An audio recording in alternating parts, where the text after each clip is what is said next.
The book of St. Matthew, chapter 22. We will begin at verse 34. Matthew chapter 22, beginning in verse 34. We find these sayings out of the New King James Version. But when the Pharisees heard that he had silenced the Sadducees, they gathered together. Then one of them, a lawyer, asked him a question, testing him and saying, "Teacher, which is the great commandment in the law?" Jesus answered to him, "You shall love the Lord your God with all your heart, with all your soul, and with all your mind.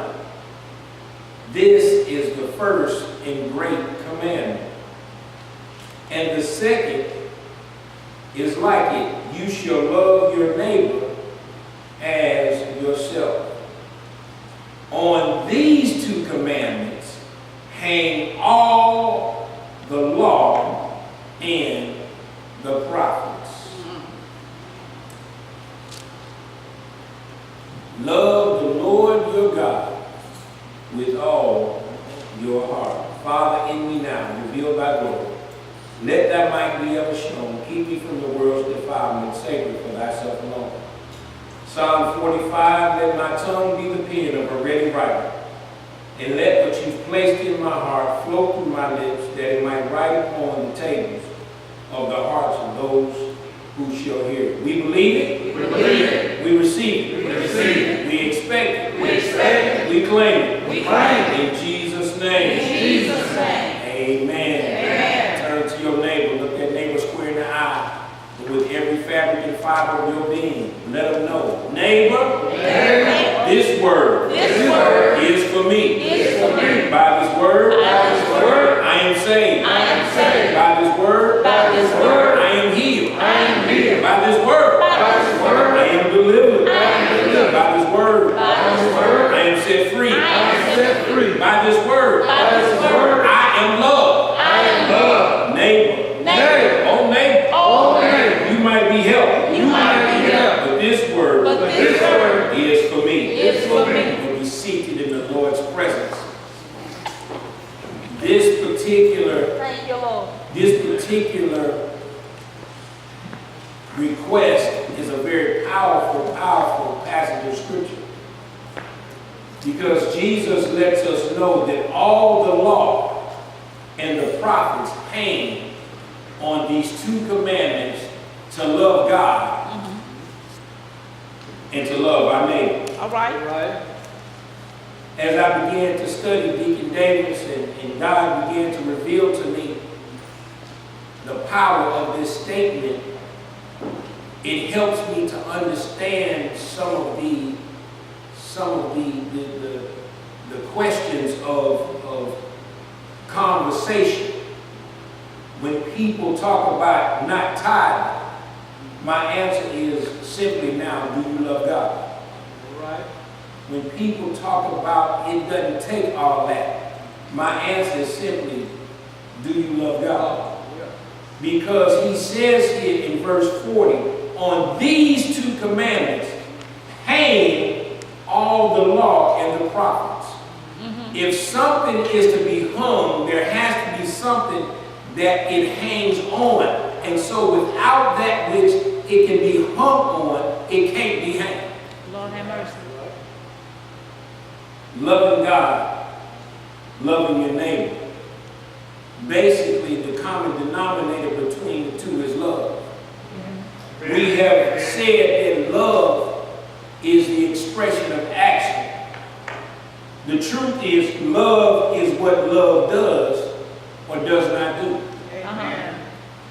Love is what love does or does not do. Each and every one of us have been equipped with the capacity and capability to love. Well, The concern is,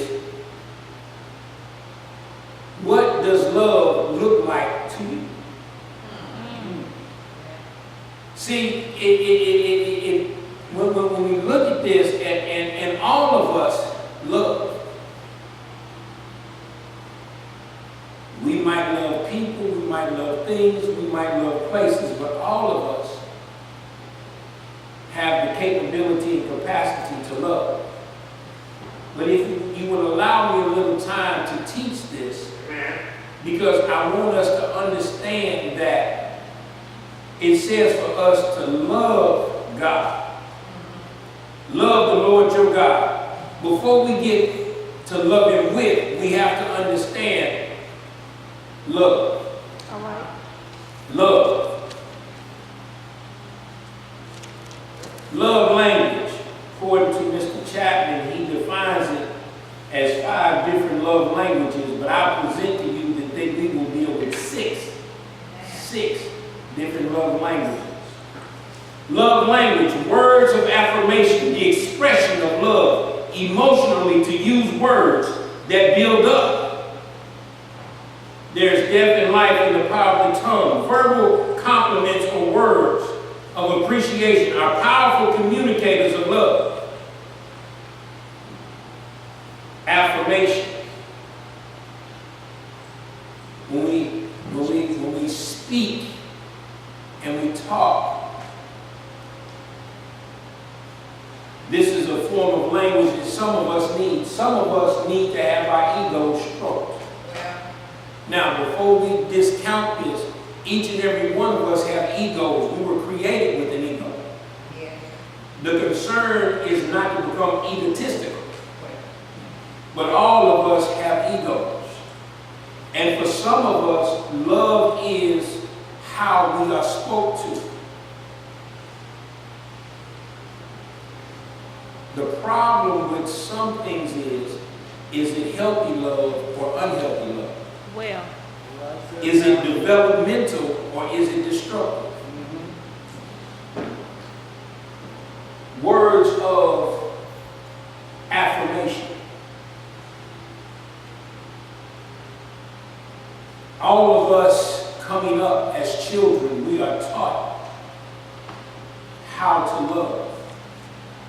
But it's taught to us at a place where we are of selfishness.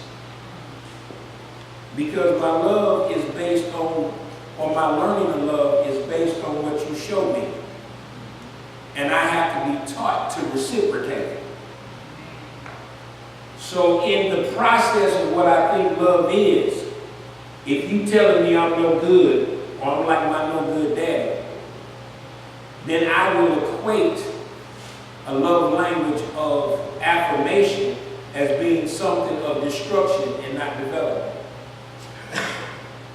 But when we are taught words of affirmation, that we can do anything that we set our minds to, that we are successful, we are not a mistake, but we are a masterpiece, that we are creatures of accomplishment, that helps to formulate a healthy love language through words of affirmation. Thus now we repeat that which we've been taught. Amen. I'm not going to ask to call the roll, I'll just take the chance and get in trouble. Remember one time Pastor Tina said, I love you. And my response was, thank you. The very idea. Amen. See, I paused intentionally because in most of you all's mind, you all completed the statement based on what you were taught to say and not what you felt in your heart. Well, amen. Because it has become so comfortable and ritualistic that if somebody says, I love you, we say, I love you back. If you are saying that you love somebody only to hear them say that they love you back, do they truly love you? The expression of words have to be dealt with and confirmed from the standpoint of confirmation of action. Amen. You can say you love me, and I can say I love you back, and turn around and cuss you out. That's the truth. Come on, God. As the wisdom writer said, that there's death and life in the power of the tongue. Is my love language of affirmation something that gives life or pronounces death? When we talk about loving God with all of, we have to understand love language. Love language, quality time, giving your undivided focus, meditation, and attention for a committed period of time. The quality of your dedication and commitment of time is powerful communicators of love. There's some people who just want quality time. I just want to know that you think about me, that you want to spend time with me. Not necessarily that you got to tell me how good I look or what a success, but I want your undivided attention. Not 24/7, 365, but can I get at least 20 minutes of your time when you're not on social media, you're not watching ESPN, Ion Television, TBS, TNT, watching the Golf Channel? Can I just get 20 minutes of your time to where I am the complete focus of your attention? And then the quality, I don't want you to do it out of duty. Can you do it out of delight? Can you just make me the center of your world for about 20 minutes out of a 24-hour day? I need us to get this love thing. I need us to get this love thing. Because for some of us, if I can just have 20 minutes to where I'm your word, Thank you, Lord. that lets me know that you love me. Yes, Lord. Yes, Lord. Not asking for you to be like Luther Vandross and Anita Ward, if this world was mine. But if I could just have a period of time that's undisturbed and undivided, it lets me know that you love me. Don't worry, I'm going to towel this into the text. Amen. Love language, receiving gifts, is a fundamental expression of love. It's the attitude of our love that makes the gift giving a powerful communication of love. Took my family a minute, and I think Pastor Tina has caught hold to it. And I know Orange Church of God, you'll get there sooner than later.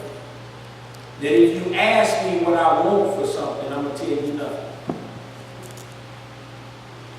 Members of my family, the Orange Church of God knows that my birthday is October 10th.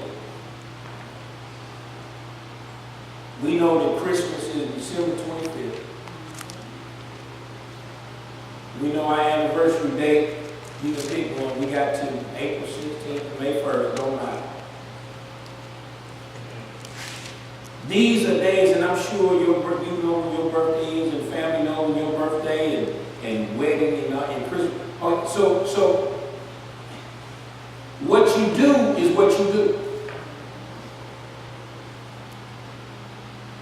I don't set myself up for disappointment by expecting to receive something on a day. Oh, I'm sorry, I forgot. February 14th, Valentine's Day.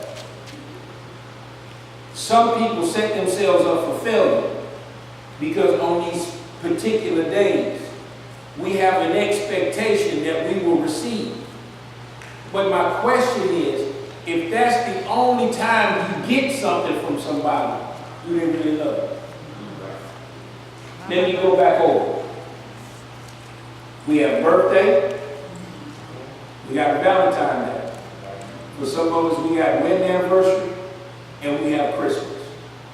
So there's the distinct possibility that we would look to get something 3, maybe 4 times out of a 365-day-a-year calendar. Now, for those of us who are parents, let's go ahead and throw Mother's Day and Father's Day in there. If that's the only time, let's say you included in all that, 300, so that means 361 days out of the year, they're not paying you no attention. Lord have mercy. They're not calling you, they're not coming by to check on you, nothing. But on your birthday, they show up with a gift. On Christmas, they show up with a gift. Now, those 2 days we got. Now, if you got a boot thing and you boot up, then now let's add February 14th. Ladies, he show up with a rose. Depends on what age you have.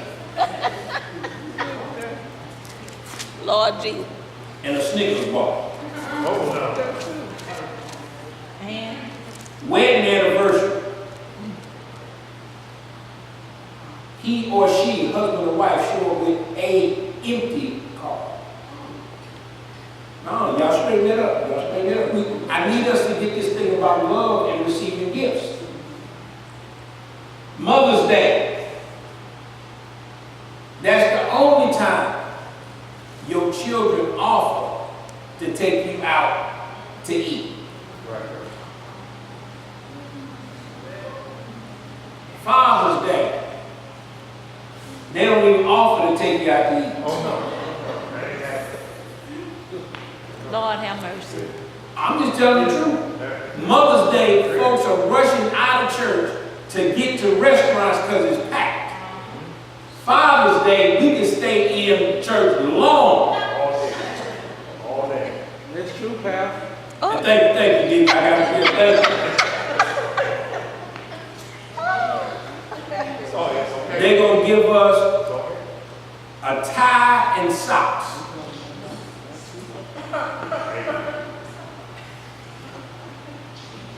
We don't get the suit to go with it. Oh, Lord. Don't even look in our closet to see if the tie and socks that they're getting matches anything that we have in there. There's no big fuss, but there's a level of expectation by children that when my funds is funny, I'm going to the Father. Oh, see, I think I got amens in the Bible. And if I feel that Daddy won't give it to me, I'm going to roll up on Mama, plead my case, so she can intercede on my behalf. But when Father's Day comes,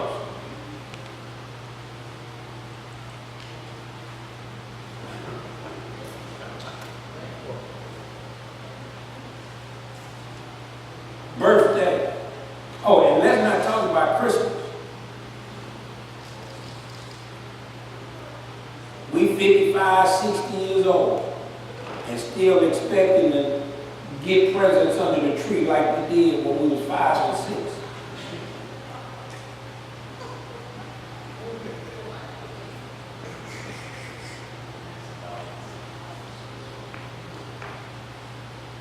But let's just say we got a gift on each of those days. And they paid no attention to us for the rest of the year. Will we feel loved? I'm just trying to, and I'm taking my time to teach this.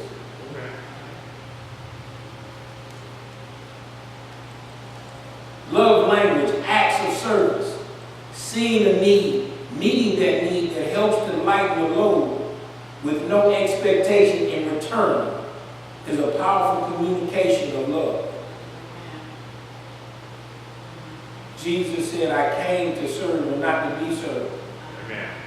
When we look at these actions of service, we see a need and we meet a need without the expectation of anything in return. It's called just because. Just because. I understand in some households they live by some of the traditional methods where the ladies take care of the inside and the men take care of the outside.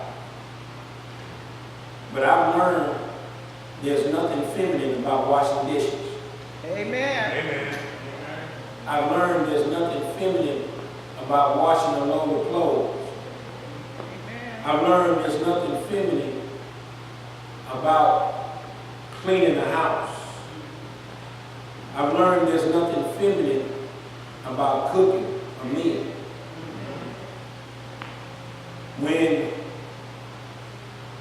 our wives are on an 8-hour job and we know that over the course of that day they've been stressed out. And if all I can boil is hot dogs, and I get hot dogs, some hot dog buns, open up a can of chili, chop up some onions right before she come in the door, so I'm crying, and she asks me what's wrong, I can say I miss you.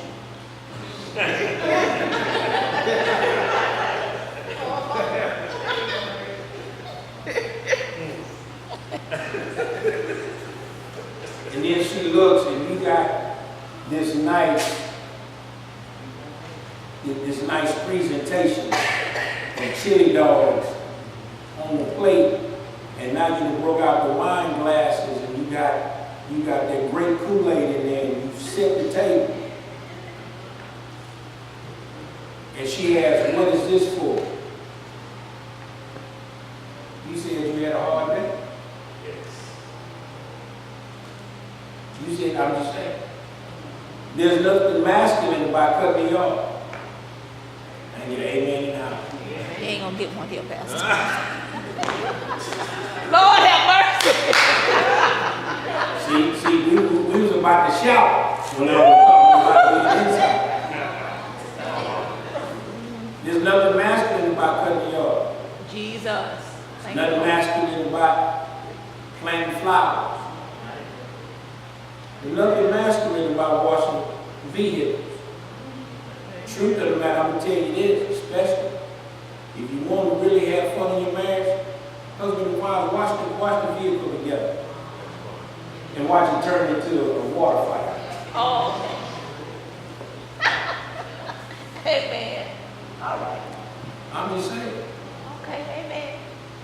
But even if you don't want to mess up your manicure by doing the yard, but you know that hubby's been on the grind real heavy that week, you can call Deacon Brumfield and ask him just come on by and touch it up right quick. Bless the Lord. And you Amen. might be surprised. One man cutting for another, if he realizes why you're doing it, he might just let you have that one for free. Might. Lord, you. And then now your husband comes home after a hard week of pulling 8, 10, 12-hour days, and he's knowing how you feel about having a manicured yard, and you know and then he gets home and it was manicured, and he asks, did you have somebody cut the grass? And you say, yeah, I just wanted to let you know that I understand that you've been on the grind all week, and it's not anything against your manhood. I just want to let you know I understand. Amen. Love. Love is what love does Amen. or does not do. We Amen. are real quiet today. Amen. Love language, physical touch, the healthy connection or desire contact is a powerful communication of love. Hugs, kisses, holding hands, rubbing feet, all of these. From the time that here's the thing that really gets me. We do do all of these to little babies, but when we get grown and we're in relationships, we stop. We cuddle babies, we hug them, we kiss on them, we just rub on it, we rub their feet, we do all that. But then we get grown and we get in these relationships. We don't want to rub folk feet. Tell you what, I challenge you to get on the couch. Let one person sit and the other one lie. Let them put their feet in your lap. And while y'all watching TV, just rub their feet. Fellas, let me help you. Gotta put them to sleep. So don't do it while you're watching a movie that they want to see. Let me help you with something. Fellas, and ladies, y'all be mad with me, and that's okay. But there's nothing that you really can do about it. If y'all really want, fellas, if they really want to watch a movie with you that you don't want to watch the movie with them, but keep the remote by you. And tell them to lay down and rub their feet. Give them about 20 minutes, they sleep, you change the channel, and you watching what you want to watch, but keep rubbing their feet. Keep rubbing their feet. Now, by the time they wake up, they say, oh, did the movie go off? Yeah, it went off. It went off. And you just rubbing their feet. Okay. But these are the things when we talk about love and love languages. Or the other thing. You sitting there and y'all hugged up and she got her head on your shoulder and you watch her. Just start to stroke her head. Just stroke her head. And watch the head fall. It'll go from your chest to your lap. Boom. But keep the remote by you. Because if the remote on the other side of the room, you gotta watch the movie. You gotta watch the movie. Because if you move, she gonna wake up. When was the last time we just went to the mall and just held hands? When was the last time we just rode together in the car and just held hands? When was the last time we just put on some soft music at the house? Danced in the middle of the floor. Looked in one another's eyes. Held one another close. Didn't say a word. We just standing right there. I'm just talking about the physical touches. See, we do this with our children to kind of help them, but then when we get to be adults, it's just different little touches. There's one thing that we do, or that the ladies in my family have come to expect, is just a gentle kiss on the forehead. All these things helps us to know and feel that we are loved. But when we look at the text and it says to love the Lord your God with all your heart, with all your mind, with all your strength, with all your soul. Some of us have a problem with this because our love is jacked up. Our love is unhealthy. Some of us don't want to touch because coming up there wasn't something that we did, or even the touch that we had. And understand, there are some people who are in abusive relationships because that's what they feel love is. If he not slapping me, that touch, he don't love me. If she not cussing me out, she don't love me. If we not spending destructive time together, there's no love. One of the things I vowed I would never do is if I ever made Pastor Tina mad and I did something she didn't like, I'm not going to make up to her by giving her a gift. Because I don't want her to associate that gift with me making up. So when I give her things, I want her to know that it's coming from a place of purity. Amen. Thank you, Lord. And two, because I messed up so much I couldn't afford to buy her But there's some people whose love is distorted. It's unhealthy. That's why it goes on to say in the manuscripts of the Master that he says in John, a new commandment that I give unto you, that you love one another as I have loved you. It's not that we don't have love, but our love is distorted. Our love is jacked up based on what we were shown or what we were not shown. And we have to be careful, because with our little ones, we show them love in a way to where they feel a sense of entitlement. This is what you're supposed to do for me, and I don't have to give it back to you. Because you love me enough to give me things. You love me enough to say things. And so now, because I'm just, my flesh is just a sinful nature, I'm just all about being loved and not loved.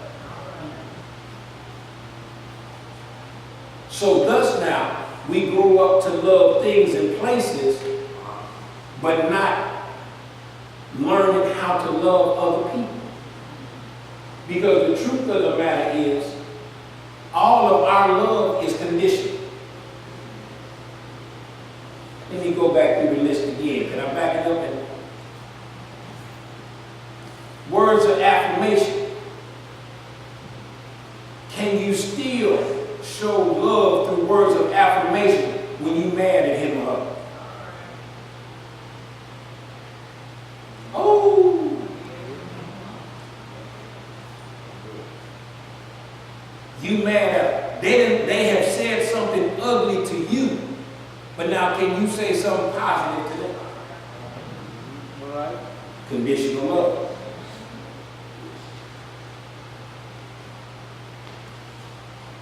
Can you still give them your undivided attention, focus for a period of time when they show that they don't have time for you? Boy, y'all real quiet today, boy. I'm talking about conditional love. When you know that he wants to go hang out with his boys on what's supposed to be